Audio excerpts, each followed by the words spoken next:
Olá, eu estou de volta agora de forma virtual, né? E nós vamos prosseguir os nossos assuntos relacionados à literatura. Essas aulas elas são destinadas aos segundo anos, tanto do turno da tarde quanto do turno noturno. E nós vamos fazer algumas considerações com relação ao movimento romântico. Eu trouxe para vocês duas formas de como se escreve e como se caracteriza o romantismo.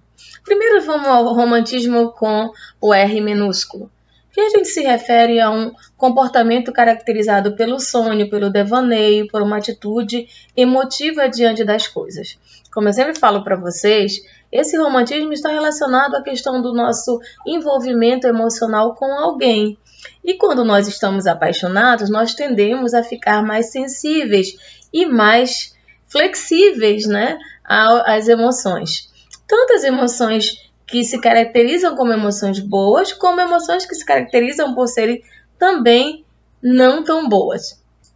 Quando eu falo do movimento romântico, do romantismo com R, eu estou falando de um movimento que foi literário e que aconteceu no século XIX. E esse movimento, ele teve também, dentre as suas características, as relações ligadas aos sentimentos, aos nossos anseios, aos nossos ideais. E ele representou principalmente um movimento ligado à burguesia, que era uma classe que ascendeu nesse período. Então, a burguesia chegou no poder e o movimento romântico também se instalou. E aqui eu trouxe algumas situações para a gente fazer uma análise do que foi o movimento romântico dentro desse período artístico-literário. O movimento romântico ele surgiu na Europa no século XVIII e chegou para o Brasil nos meados do século XIX. O movimento romântico ele não só foi integrado através da literatura, mas ele foi integrado por outras artes, pintura, escultura, a música. E como todo movimento romântico, isso eu sempre deixo bem claro na sala de aula para vocês, todo movimento romântico, ele está em oposição ao movimento que veio anterior. Por quê? Porque ele vem como forma de inovação e de renovação. Então, o romantismo não foi diferente. O romantismo, segundo alguns escritores intelectuais, ele tende a revolucionar e principalmente no Brasil, ele vem sendo visto por alguns como uma literatura genuinamente brasileira. E nós temos três correntes, que uma diz que iniciou o movimento literário a partir do quinhentismo, a outra a partir do romantismo e a terceira a partir do movimento modernista. O romantismo ele surgiu na Alemanha e ele foi inaugurado através do romance Sofrimento do Jovem Werther, de Goethe. E essa obra é marcada e caracterizada pelo sentimentalismo e pelo escapismo. E quando eu falo também de escapismo, eu falo de evasão. Nós, seres humanos, nós evadimos por alguns sentimentos que temos. Às vezes escapamos pelo sonho, às vezes escapamos através de pensamentos, mas no caso literário, o escapismo ele ocorre de três formas, ou pelo sonho, pelo devaneio, pela loucura e pela morte. Estranho, né? Porque romantismo nos sugere, nos dá uma ideia de algo muito bom, de algo muito gostoso, mas na realidade, enquanto movimento literário, nós vamos ter essas caracterizações. Na Inglaterra, o movimento ele também se manifestou e com destaque ao Lord Byron, que é um dos expoentes românticos, se não o maior, né? E também pelo romance Ivanhoe do Walter Scott. Em Portugal, nós temos a obra lançada Camões, do Almeida Garré, e no Brasil nós temos a revista Niterói, que inaugura, e o livro de poesias, suspiros poéticos e saudades do Gonçalves de Magalhães. Então, esses foram marcos que aconteceram dentro do movimento romântico no Brasil. Quando eu estiver tratando do romance, da prosa romântica, eu vou fazer uma observação e um breve comentário sobre a obra que inaugura todo o romantismo. O romantismo ele tem algumas características. O subjetivismo, o que é subjetivismo? É aquilo que eu penso. Aquilo que é subjetivo vem de mim, do meu pensamento, das minhas emoções, daquilo que é próprio meu enquanto ser humano. O emocionalismo, as minhas emoções, e quando a gente fala de emoções, é aquilo que eu falei anteriormente, são emoções boas e ruins. O pessimismo é uma característica romântica. Lembra que eu falei para vocês de amor? Às vezes também quando a gente se apaixona, quando tem relacionamentos, a gente também tem desilusões, a gente acaba ficando pessimista. Então o pessimismo se faz presente. Mas o pessimismo só se faz presente em decorrência de amores não realizados? Não. Quando nós nos frustramos enquanto ser humano, nós tendemos a ficar pessimistas. E não podemos. Liberdade de expressão, o romantismo ele inaugura com esse movimento a possibilidade de você produzir e escrever de forma diferenciada, então não mais as regras estabelecidas pelos modelos anteriores e que se pautavam em modelos greco-romanos, o escapismo, uma forma de evadir, né, de sair desse mundo real, criar um mundo imaginário onde eu possa ser feliz e onde eu possa realizar meus desejos.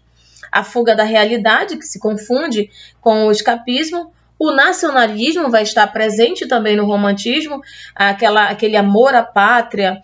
E esse amor à pátria ele vem através de uma exaltação.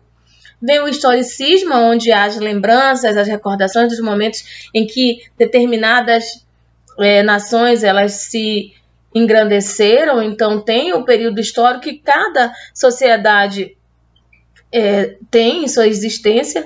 No Brasil, o indianismo vai ser muito forte, onde nós vamos ter a figura do índio como herói nacional.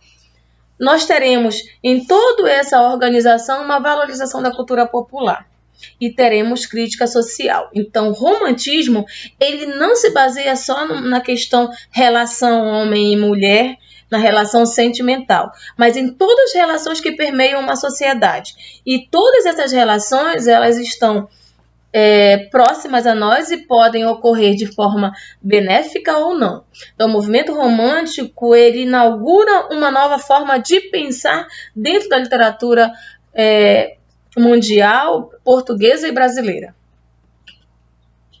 O movimento romântico ele ocorre em duas situações. Ele ocorre na poesia, onde a construção conversas é feita através de poemas, e ele ocorre na prosa. É a partir do movimento romântico que realmente se instaura a prosa dentro dos romances. Até então, todas as narrativas elas eram construídas através de poemas, através de metrificações e versificações determinadas. Agora passa a ser através da prosa. Os romances passam a ser escritos em forma de parágrafo e as suas narrativas ganham determinada estrutura. Dentro da poesia, nós vamos ter versos livres, sem aquela contagem de sílabas, e os versos brancos sem rima, não há a obrigatoriedade de rimar. Ainda vão continuar sendo feitos poemas assim, porque também cada autor tem seu estilo, mas abre-se aí uma possibilidade de você criar de acordo com a sua maneira. E na prosa você tem a estrutura do texto em prosa, um texto mais longo, né, onde se desenvolve núcleos, onde se desenvolvem conflitos em todo o romance. E a narrativa também que se organiza numa sequência linear de determinada história. Então, essa é a constituição que nós temos do movimento romântico.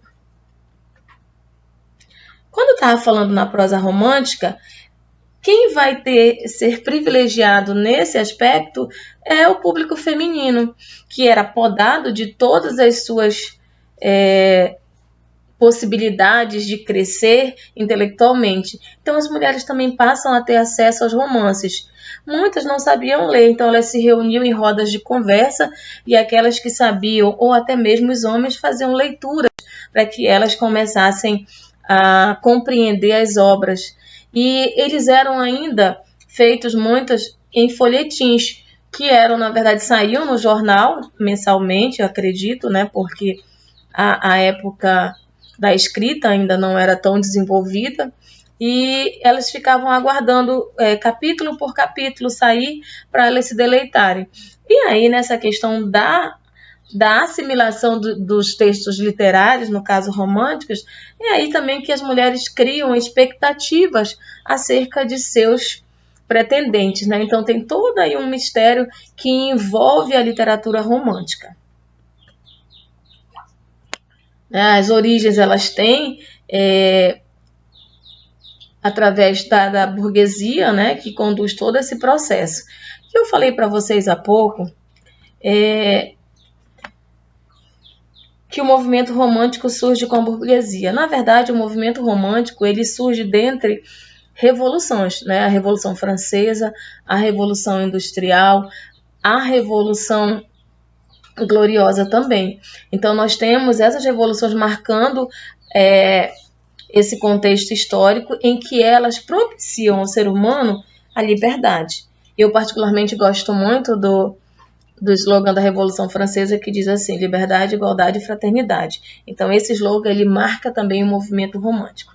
Então nós iniciamos nossa aula de romantismo aqui e a partir das outras nós vamos analisar bem mais profundamente as características dentro do poema e da prosa. Eu também deixei para vocês uma análise de como estudar uma prosa romântica, nesse caso. Mas aquela análise ela é muito mais estrutural.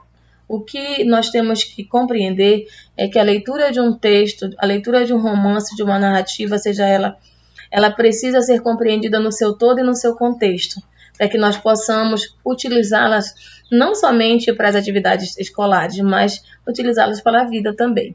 Bom, a gente se vê nas próximas aulas e até lá.